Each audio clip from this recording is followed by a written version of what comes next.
ladies and gentlemen, we have the Executive Governor of Cross River State, Governor Ben Ayade, ably represented by the Honorable Commissioner for Culture and Tourism, Honorable Eric Adansin.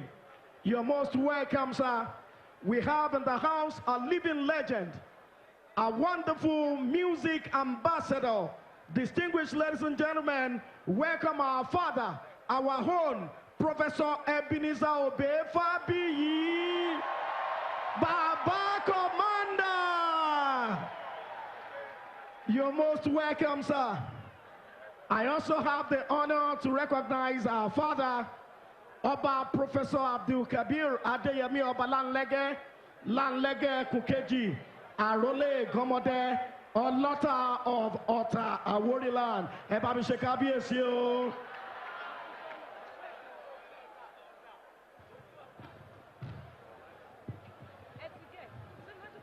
Ogunlonguya, Ogunlonguya, Bengo kiki lenkule ode.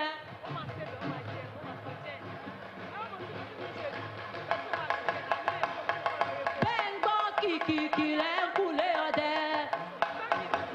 Bengo kiki lenkule ode o.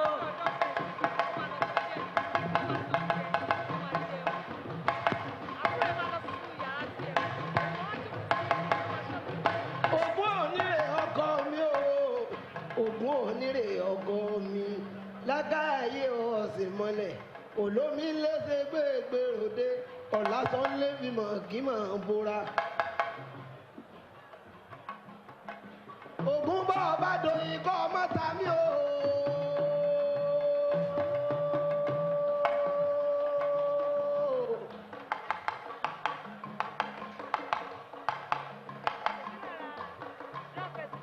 Ògún bá ọba dòdò mọ́ gbé ń lọ. Ògún bá ọba di mọ́lámọ́lá mọ́ pẹ̀ràn ìyá mi jẹ́ tí ń wo lódò àfàwọ̀ lọ́lọ́lọ́lọ́.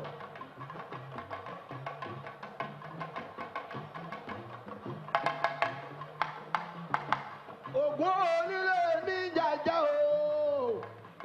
Ògún onílé àjàgbò. Ògún mọ́lámọ́lá òjèègì ní kúkú mú.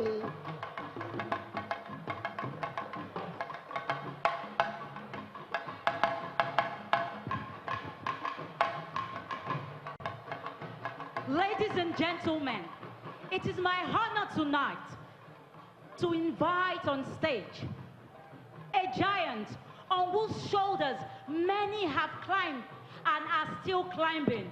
Please put your hands together as I invite on stage the one and only, the special Nobel Laureate, Professor Soyinka.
Thank you very much.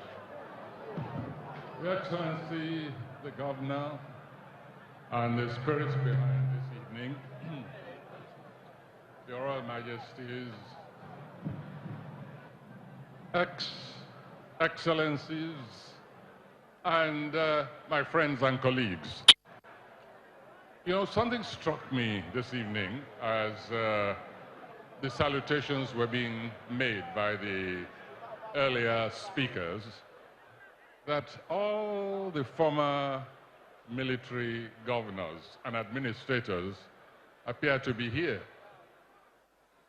One or two are even represented by their wives.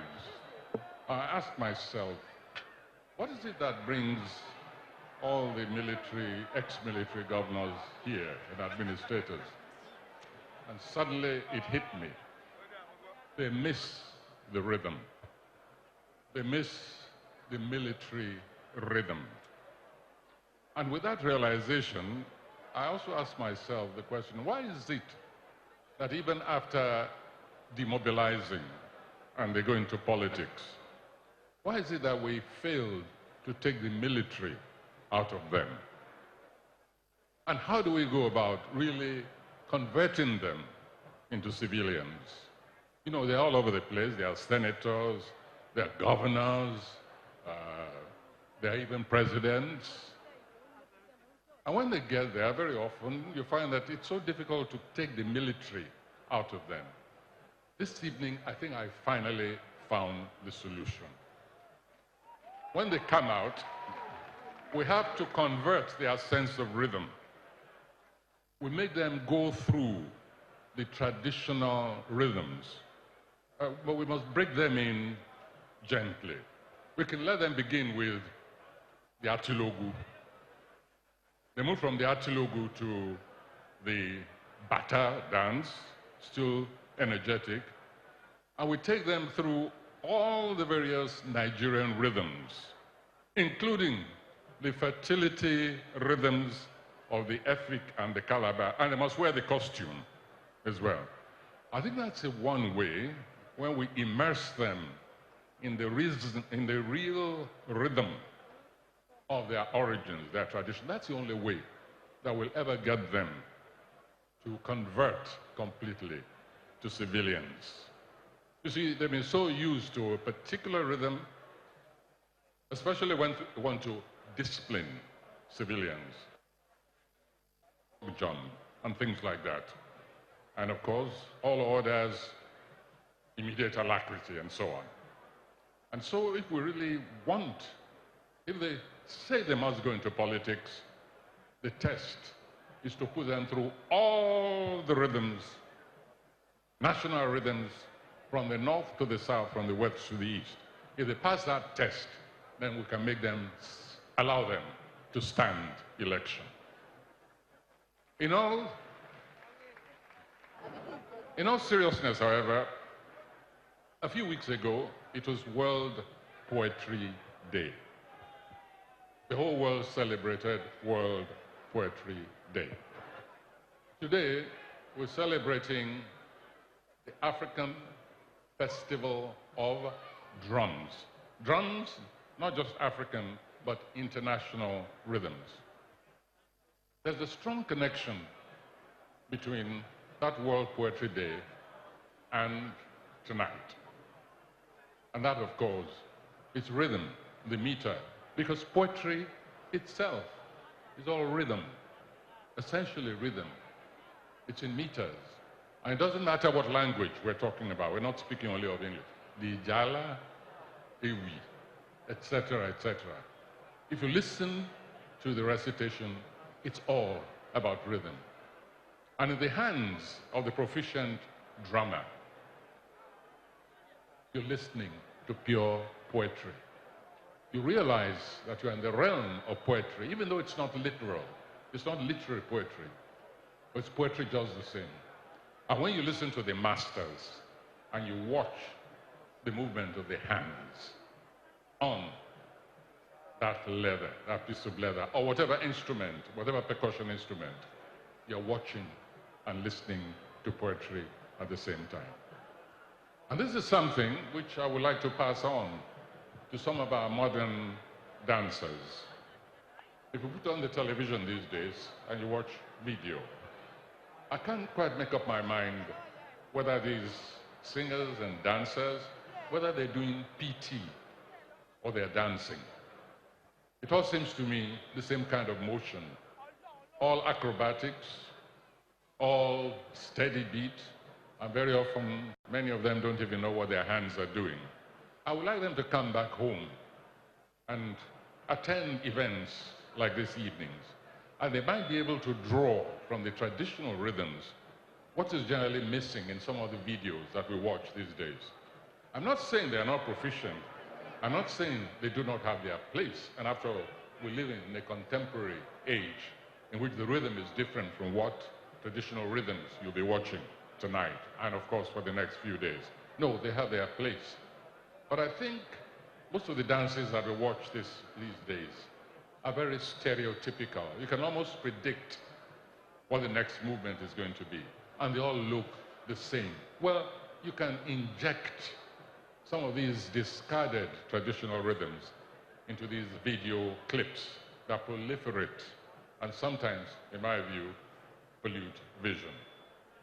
But above all, the message I want to leave with you is this: that rhythm is productivity.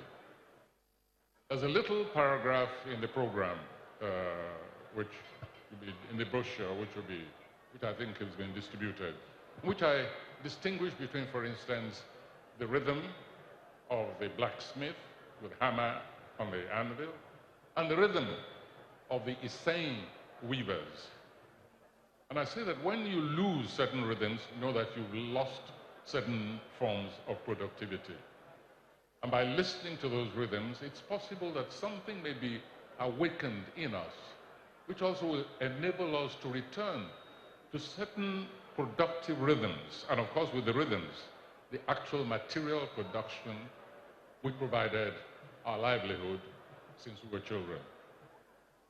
It's important that we recognize the fact that, yes, rhythm is to entertain, is to liberate the body, to liberate the mind, to take us into unsuspected areas of sensibility. But at the same time, drumming has a function, a deep organic function, and that is that it actually governs the rhythms of production. So in addition to the sheer pleasure of listening, to getting carried away with the mastery and the poetry of drums, let's always remember also that there are certain rhythms that we've lost, and with those rhythms go, disappear, vanish also the kind of productive material which can answer the contemporary hunger and thirst of the world. I don't believe that there is much rhythm in petroleum, but there is lots of rhythm in farming and in food production. And one of the most glorious rhythms that I know, most glorious, and I think many people here will agree, is the rhythm of yams being pounded by a pair of pestles. Thank you very much.